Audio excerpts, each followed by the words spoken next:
చక్కగా వాడు ఇచ్చిన బ్రదర్ గారికి ప్రత్యేకమైన వందనాలు. అలాగే ఇప్పుడు సాక్ష్యాల సమయం. ఎవరైనా సాక్ష్యాలు చెప్పవలసి ఉంటే చెప్పండి. 2 నిమిషాలు. సహోదరి ద్రాక్షావళి గారు వచ్చి సాక్ష్యం చెప్తారు.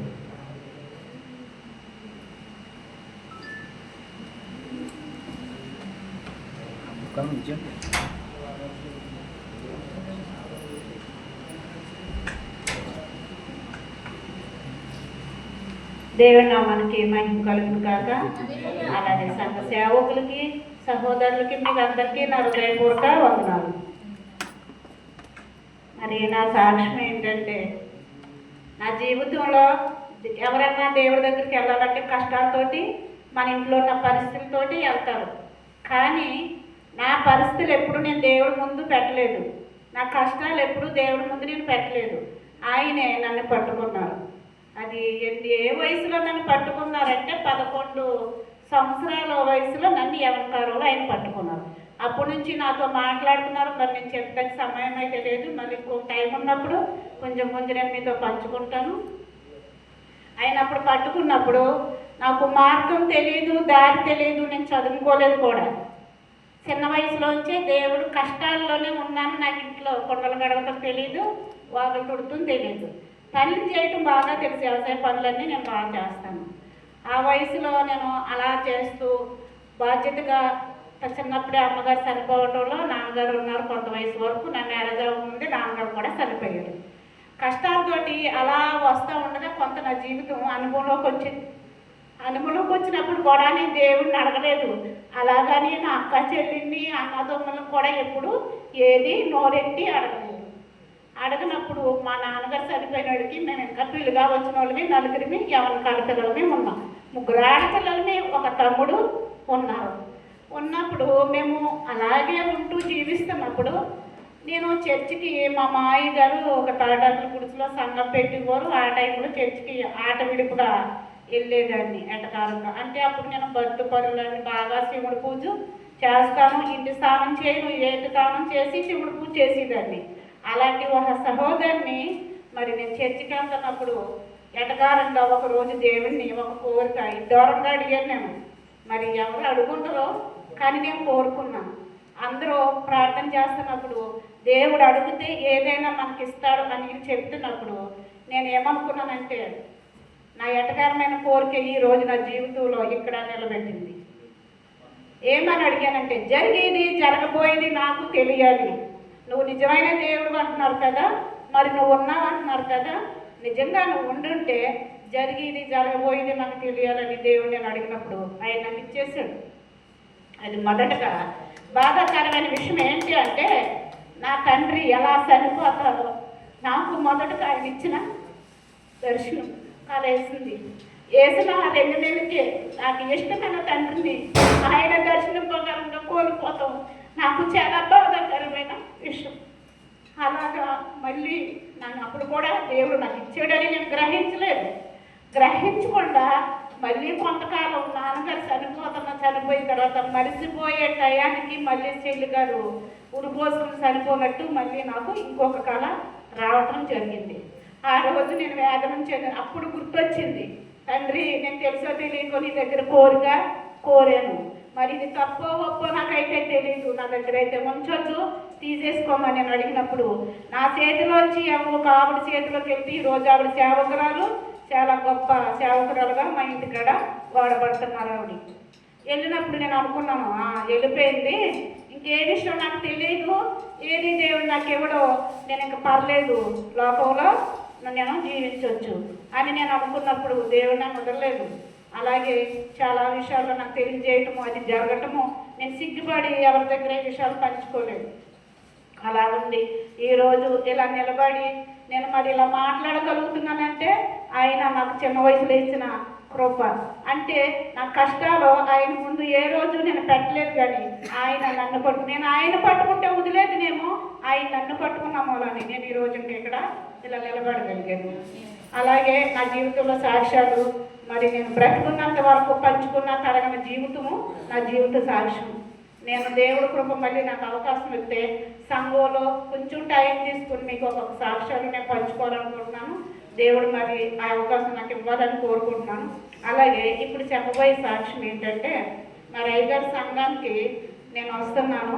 ఒకరోజు రాగానే అయ్యగారి సంఘానికి 2-3 సార్లు వచ్చాను. ఎప్పుడైనా వస్తే అయ్యగారు ప్రైజ్రాడండి, వెళ్ళొస్తాను అయ్యగారు, ఈ 2 మాటలే ఆయనతో మాట్లాడేదాన్ని వచ్చినప్పుడు. అలా 2-3 సార్లు నేను వచ్చి వెళ్ళటం జరిగినప్పుడు మొన్న ఒకసారి మా అయ్యగారు చనిపోయినప్పుడు మీటింగ్ పెట్టుకున్నప్పుడు రావడం జరిగింది. ఆ రోజు ఆరాధన చేస్తున్నప్పుడు ఈ సంఘంలో నాకు చక్కగా గుండ్రంగా ఒక సుక్కలాగా వచ్చింది.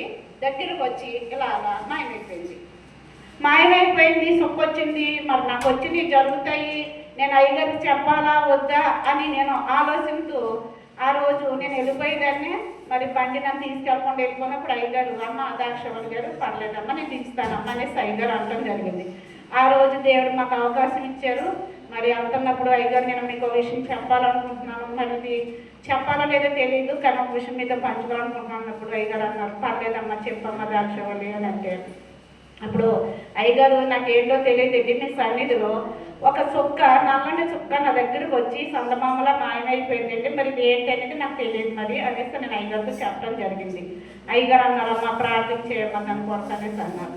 అన్నాక సరే అయ్యగారు అనేసి అన్నాను. అన్నప్పుడు కొన్ని మాటల్లో నేను 3 సంవత్సరాల క్రితం దేవుడి కొరకు నేను తీర్మానం చేసుకున్నాను. ఏమని తీర్మానం చేసుకున్నానంటే, ఏదైనా ఎవరికైనా నేను మంచి చేస్తాను కానీ చెడ్డ మాత్రం చేయనని నేను దేవుడి దగ్గర ఒక తీర్మానం చేసుకున్నాను. 3 సంవత్సరాలు అవుతుంది. ఎందుకు ఈ తీర్మానం చేసుకున్నాను అంటే, నేను 3 సంవత్సరాల ముందు నేను కోయిట్కి వచ్చాక 1 సంవత్సరం కోయిటింట్లో ఉండుంటాను. బయటకు వచ్చాను, ఏమీ తెలియదు నాకు. ఓ పుస్తకం రాయటం తెలియదు, చదవటం తెలియదు, ఏమీ తెలియదు. నన్ను ఒక నాయకత్వంగా నన్ను ఇక్కడ కోయిట దేశంలో దేవుడు నిలబెట్టాడు. అనేక మందికి సహాయం చేసే వ్యక్తిగా నిలబెట్టాడు. పోలీస్ స్టేషన్ మెట్లకి వెళ్ళి ఇక్కడ ఉన్న ప్రతి పోలీస్ స్టేషన్కి వెళ్ళి అనేక మందిని రక్షించే వ్యక్తిగా ఒక టైంలో నన్ను ఆయన ఉంచాడు. అలా ఉంచినప్పుడు నేను వెళ్ళేదాన్ని, అంటే ఎవరన్నా ఫోన్ చేస్తే, అమ్మ దాక్షవల్లి పలానాకం పోలీస్ స్టేషన్లో ఉండడం మాకు రావాలి, అవునా, ఓకే, వెళ్ళిపోయేదాన్ని. అంటే వెళ్ళి అక్కడ ఏం మాట్లాడతానో నాకు తెలియదు, ఏం మాట్లాడొస్తానో తెలియదు, కానీ అక్కడ కార్యం అయితే జరిగింది. అలాగా చాలామంది విషయాల్లో నేను కార్యం చేస్తున్నప్పుడు కొంతమంది సహాయం తీసుకున్న వ్యక్తులు నా మీద బుడద చింపుతున్నప్పుడు నాకు బాధ వేసేది. ఇదేంటి, నేను ఎవరికి సాయం చేసినా నేను చేసినా మరి నన్ను ఎందుకు మొత్తం ఇక్కడ నువ్వు నిలబెట్టావో తెలియదు. ఒక్కొక్కసారి నేను ప్రార్థన చేసేదాన్ని, ఎక్కువ చేసేదాన్ని కాదు, ఏదో ఆటవిడి ప్రార్థన, అంటే అమ్మ నాకు అన్నం కావాలి లేదా నేను వెళ్ళొస్తాను అని చెప్పినట్టుగా ప్రార్థన చేసేదాన్ని. ఎప్పుడు ఆటవిడి ప్రార్థన చేసేదాన్ని. నేను అప్పుడు ఏడుస్తూ కొంతమంది చేసే దెబ్బకి చాలా డబ్బు కోల్పోయినప్పుడు నేను అనుకునేదాన్ని, వీళ్ళు సాయం పొంది నాకు ఎట్టా పోనా పర్లేదు కానీ ఎందుకు నా కోసం ఇలా ఎత్తుతున్నారు బయట అని నా మనసు బాగా అనిపించింది. నేను ఇది చేయను ఈ సాయం అని నేను అంటున్నప్పుడు దేవుడు నాతో మాట్లాడిన మాట ఏంటంటే, నేను ఇస్రాయేల్ అంటే నువ్వు ఎక్కడికి వెళ్ళి పడతావో తెలియదు, నువ్వు నా మాట వినాలి. ఈ మాట నాతో మాట్లాడినప్పుడు నేను ఒక సేవకులకి, మరి మా సేవకులు డేవిడ్ గారికి నేను ఒక మాట ఇలా అంటున్నారండి, అయ్యగారు మరి ఏంటో నాకు తెలియదు అంటే, అయితే మీరు దేవుడు సేవ చేయాలండి, మీరు ఇవన్నీ వదిలేసి సాయం చేసి పనులు వదిలేసి మీరు సేవలోకి వెళ్ళండి అని చెప్పేసి అనడం జరిగింది. అయినా నేను చేస్తూ వస్తున్నప్పుడు ఒకరోజు రాగానే రావచ్చింది. దేవుడు చెప్పిన మాట వెళ్ళలేదు కదా, అందరి మాట పెట్టాను, రాగానే వచ్చింది. ఒక ఆయన అన్నాడు, హోటల్ తీసుకుంటే అమ్మ దాక్షవల్లి నీకు బోల్ డబ్బు వచ్చేస్తుంది, వాటర్ తీసుకోండి, పోయేటోడు షేరింగ్ అడుగుతున్నాడు అని చెప్పిన నేను మంచి వాటర్ తీసాను. వాటర్ తీసినప్పుడు అయ్యింది, దేవుడు చెప్పిన మాట జరిగింది. ఎలా అయిందంటే 8,000 దినాల్లో లాస్ అయిపోయాను, పడ్డాను.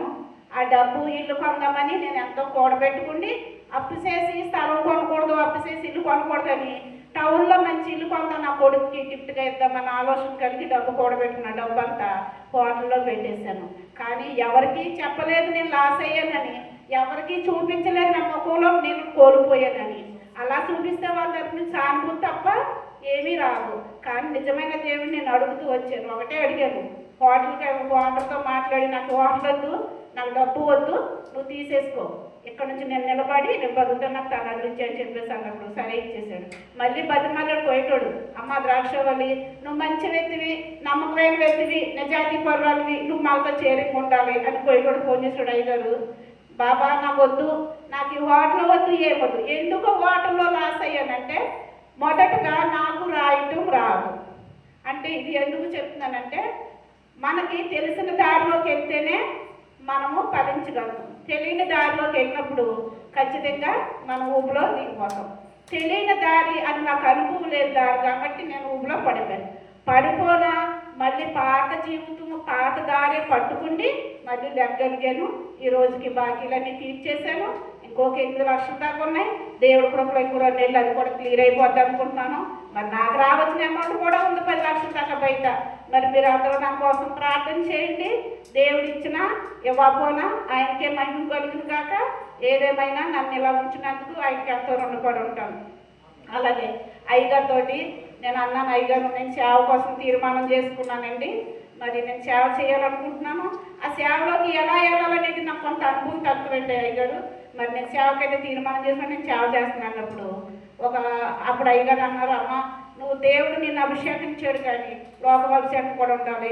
మరి నువ్వు సేవకురాలకు అభిషేకం తీసుకోవాలన్నప్పుడు అప్పుడు అయ్యగారు సంఘం మరి నాకు అయ్యగారు నాకు మీ సంఘంలో క్రమశిక్షణ, మీ సంఘ పద్ధతులు, మీ సంఘ బిడ్డలు నాకు బాగా నచ్చారు. అయితే మీ సంఘంలోనే నాకు అభిషేకాలు చెప్పుకుంటున్నాడు. అప్పుడు ప్రార్థన చేసి దేవుడిని అడిగి నేను ఏమాట చెప్తానమ్మా అని చెప్పి అయ్యగారు అన్నప్పుడు నిజంగా నేను చాలా సంతోషపడ్డాను.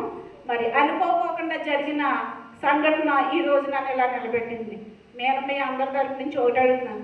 బయట సంఘం నుంచి వచ్చే నేను అడిగాను అయ్యగారు మీ సంఘంలో అభిషేకించబడితే మరి మాకు సంఘం ఉంది కదండి. మరి మా సంఘంలో నేను వాడబడుతున్నా, మాకు సంఘం ఉంది. మరి మీ సంఘంలో వాడబడాలంటే అవదండి. మరి అలాగా అప్పుడు అయ్యగారు నిజంగా అలాంటి సేవకులు కోవిడ దేశంలో దొరకటం మనందరికీ అదృష్టం. మీ సంఘ బిడ్డలు కూడా చేసుకున్న పుణ్యం. ఎందుకు ఈ విషయం నేను చెప్తున్నానంటే ఆయన్ని ఈరోజు నన్ను అభిషేకించారని ఆయన ఇచ్చింటలేదు కానీ అనేక సేవకులు నాకు తెలుసు. అనేక మంది నా రూమ్కి వస్తారు, నాతో మాట్లాడతారు, దేవుడి కృపతో నాతో అన్ని విషయాల్లో పెంచుకుంటారు, షేర్ చేసుకుంటారు. కాబట్టి అనేక మంది సేవకులు బుద్ధిని నేను చూసి నేను ఈరోజు మీతో బయలుపరుస్తున్నాను. ఎందుకు ఈ విషయం చెప్పిన అప్పుడు అయ్యగారు అన్నారు, అమ్మ నీకు అభిషేకం దేవుడు ఇస్తున్నాడు, దానికి పనివాడుగా నన్ను మాత్రమే నిలబెడుతున్నాడమ్మా. నువ్వు ఎక్కడైనా వాడబాడు, అది నీ ఇష్టం. దేవుడు నిన్ను పరిచయాన్ని కుదురుతున్నాడు. ఈరోజు నా సంఘ బిడ్డలు నాకు కొంతమంది నువ్వు రక్షించబడినప్పుడు నువ్వు నా ఇంటికి రావమ్మా, మారుమూలాన్ని ఉన్నది నీ ఇల్లు, అక్కడ కొంతమంది నువ్వు రక్షిస్తావు. నేను ఖచ్చితంగా దేవుడు చెప్పిన పని నేను చేస్తాను, నేను అభిషేకిస్తానని ఆయన అభిషేకించకూడదని చెప్పేసి ఆయన సిద్ధపరిచినప్పుడు ఆయన దానికోసం నా దగ్గర మాట్లాడలేదు, ఏం మాట్లాడలేదు. మరి ఖర్చు కూడుతుందని కూడా ఏ రోజు అనలేదు. నిజమైన సేవకుడు ఎలా ఉండాలో ఈ సంఘంలో మరి భూషణమయ్య గారిని చూసి నేను నేర్చుకున్నాను.